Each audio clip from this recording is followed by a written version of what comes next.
लड़की सर्जन नहीं बन सकती है, तुम्हारा कैपेबिलिटी नहीं है सर्जन बनने का, तुम ऑप्था ले लो, एनेस्थीसिया ले लो। तो इसीलिए मैंने रिस्क लिया और मैं कोटा गई। अब असली डॉक्टर लाइफ क्या होता है वो मुझे पता चला। अरे वो टॉपर तो 22 घंटे पढ़ रहा, उसका निकलेगा, हम तो 6 घंटे पढ़ रहे, हमका नहीं निकलेगा। तो फैक्ट ये है कि अगर आप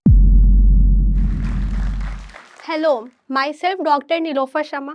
मैंने जस्ट अभी MBBS अपना कंप्लीट किया है और मैं जूनियर रेसिडेंसी में MS जनरल सर्जरी में ज्वाइन करने वाली हूँ। So I am a budding surgeon. और उसके बाद मैं दरभंगा बिहार से बिलोंग करती हूँ। तो मैं अपनी स्टोरी एक्सप्लेन करना चाहती हूँ कि हम 3 ही बहन हैं। तो प्रॉब्लम यहीं से स्टार्ट हुआ कि हम 3 बहन हैं। पेरेंट्स को बहुत सारे ताने मिले कि चेंज मतलब कि दूसरी शादी कर लो, तुम्हारा जनरेशन कौन बढ़ाएगा, कैसे क्या होगा, कोई तुमको आगे अगर तुम लोग बूढ़े हो गए तो तुम्हारी ट्रीटमेंट कौन करवाएगा, तुम्हें कुछ क्या करवाएगा, बहुत सारे प्रॉब्लम। तब भी मेरे पेरेंट्स ने नहीं सुना और हमें पढ़ाया। तो मैं सबसे पढ़ाया, तब भी दे वर नॉट सो इंटरेस्टेड कि हाँ ठीक है लड़की है, पढ़ा देंगे, जो करेंगे नॉर्मल एजुकेशन हो जाएगा और स्कूलिंग करवा देंगे, जैसा होगा शादी करवा देंगे। मगर मेरा तो सबसे पहले मेरा एडमिशन हुआ एक हिंदी मीडियम स्कूल में, जो मैं बच्ची थी। तो मैं वहाँ अच्छा कर रही थी, मुझे स्कॉलरशिप भी मिल रहा था और मैं हमेशा टॉप करती थी। मगर एट अ पॉइंट मुझे फील हुआ ना कि I don't belong that place. मतलब मुझे लगा नहीं, मैं तो यहाँ बिलोंग नहीं करती हूँ। तो मैंने अपने पेरेंट्स को बोला कि नहीं मम्मी मुझे इंग्लिश मीडियम में शिफ्ट करवा। तो मेरे पेरेंट्स बोले कि अरे नीलोफर, तुम कहते हैं कि इंग्लिश मीडियम में शिफ्ट करोगी तो तुम्हें जो अभी स्कॉलरशिप मिल रहा वो नहीं मिलेगा, या तुम जो टॉप कर रही हो नहीं मिलेगा, तुमको बहुत दिक्कत होगा। और उसके बाद ये भी बोले कि तुम्हारी मातृभाषा क्या है। मैंने बोला हिंदी। तो बोले तो हिंदी मीडियम में पढ़ना चाहिए। तो जैसे एक नॉवेल है द सीक्रेट करके, उसमें बोलते हैं ना कि यूनिवर्स को हमेशा अच्छे सिग्नल देना चाहिए, और अगर अच्छे सिग्नल दोगे तो यूनिवर्स वैसे ही तुमसे रेसिप्रोकेट करेगा। तो हमें हमेशा अच्छे सिग्नल देने चाहिए, no matter what the consequences. तो फिर स्टार्ट हुआ कि अब कौन सा स्ट्रीम चूज करेंगे। तो हमको हमेशा मैथ्स लेना था। हम हमेशा मैथ्स में, मुझे 199 इस टाइप से आता था, और मेरे सारे टीचर्स भी हमको बोलते थे तुम कंप्यूटर हो क्या जी, तुमसे इतना जल्दी कैसे बन जाता है। तो मुझे पता था कि मुझे मैथ्स लेना है, ये करना है। तो फिर मगर nature has planned something else for you. तो पेरेंट्स बोले कि नहीं साइंस ले लो, बायो ले लो, डॉक्टर बन जाओ। तो मैंने बोला ठीक है ट्राई करते हैं क्या जाता है। तो मैंने ट्राई किया और मैंने PCB ले लिया। तो फिर स्टार्टिंग हुआ, मैंने आकाश में एडमिशन लिया। तो मैं गई, तो मैं 1 महीने गुस्से में नहीं पढ़ी कि नहीं मुझे नहीं पढ़ना, मुझे नहीं करना। फिर मुझे लगा कि नहीं, अगर मैंने डिसीज़न लिया है कि मुझे PCB लेना है तो मुझे उसके डायरेक्शन में चलना पड़ेगा। तो फिर मैंने पढ़ने लगा और बहुत सारे स्ट्रगल में उसको फिर बहुत सारे मतलब पढ़ना स्टार्ट किया। अब जैसे हुआ थोड़ा सा बेबी स्टेप्स लिया, थोड़ा सा पहले 16th रैंक आया, फिर 3rd रैंक आया, ऐसे करते करते हुआ। फिर उसके बाद हुआ स्कूल में मेरे एडमिशन, नॉटर डेम एकेडमी पटना में मेरा एडमिशन हुआ।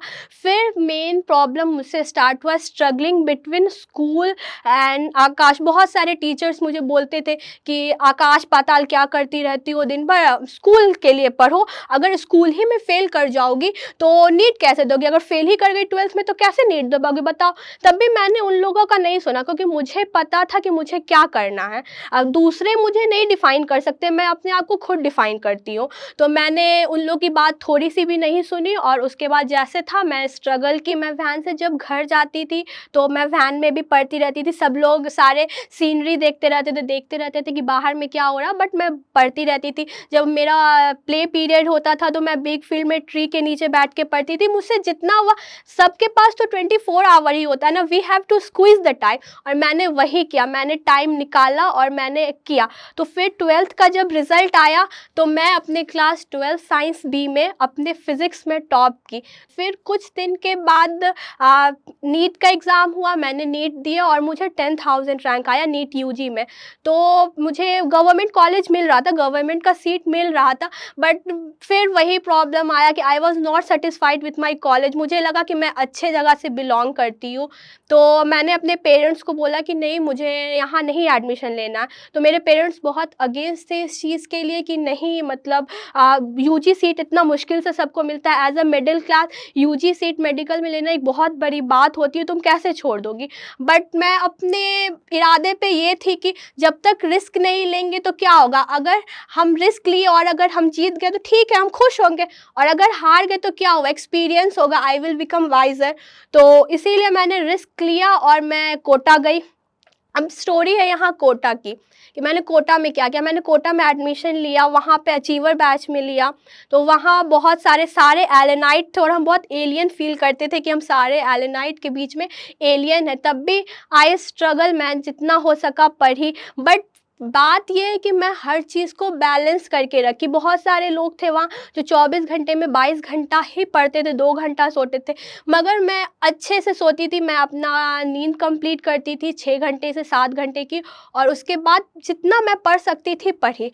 इससे नहीं आप डिफ़ाइन कर सकते हैं कि आप कितना पढ़ रहे हैं, कितना घंटा पढ़ रहे हैं। इससे डिफ़ाइन कर रहे हैं कि आपकी क्वालिटी है क्या पढ़ने की। तो मैं पढ़ती थी और हाँ, मेरा नीट निकला। और बहुत सारे वो लोग जो 22-22 घंटे पढ़ते थे, उनका नीट नहीं निकला।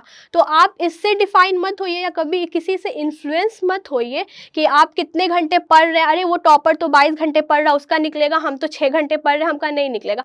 आपका क्वालिटी अच्छा होना चाहिए। तो मेरा नीट निकला एंड मुझे इस बार 3000 रैंक आया और काउंसलिंग पीरियड स्टार्ट हुआ। तो काउंसलिंग पीरियड स्टार्ट हुआ तो मुझे काउंसलिंग में ऑल इंडिया से नील रतन सरकार कॉलेज मिला, कोलकाता का। तो फिर से वही बात आ गई, बहुत सारे कॉम्प्रोमाइज़ेस होते हैं, कुछ होते हैं। तो पेरेंट्स को था कि नहीं, बिहार से बाहर नहीं जाना है। तो फिर मैंने लगा कि ठीक है, पेरेंट्स का बात मान लेना चाहिए। और फिर मैंने नालंदा मेडिकल कॉलेज पटना में एडमिशन लिया।